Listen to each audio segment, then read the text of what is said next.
Well, with schools closed because of COVID-19, instruction has now moved online.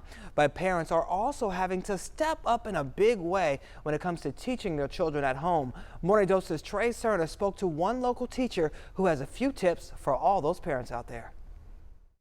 Well, school is back in session and kids are not connecting to their teachers by phone or by their computer. But the whole situation caught some parents off guard because they're now having to play the role of parent and teacher.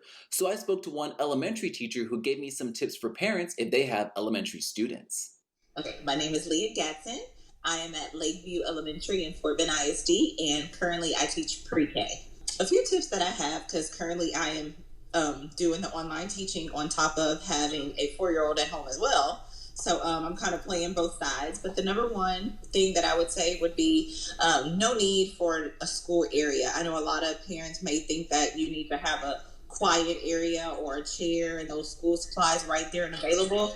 But right now it's about comfort. You know, if they enjoy music playing, if those little babies want to get some pillows and work under the table, just let them work in their comfort zone. So I think right now just getting that classroom look out of your mind, that would be very helpful for the comfort of the kid. Another tip that I have is get out of the mind frame of school start as soon as the kids wake up and they have to work all day to get things done. Just let it come as it goes. You know, a thought that I always tell my kids or my daughter, I said, we'll get it in or we can fit it in today.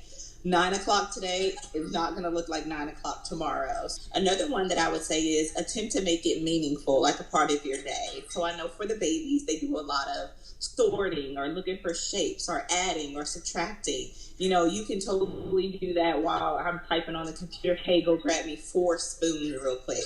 You know, and she's grabbing me 4 spoons. That's counting. That's helping me do something while I'm still engaged in my personal work. You know, so it's not an actual assignment, but they're still practicing those skills while it's meaningful in your home. I know a lot of kids are into independent reading. All the teachers want you to independent read.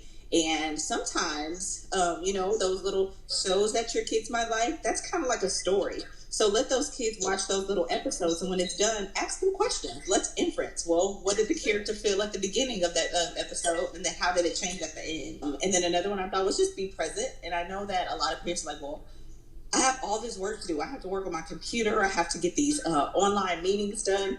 Well, check in with your kid every now and then. Say, hey, I'm about to do this meeting real quick. I'm going to be right back in 5 minutes. Are you okay?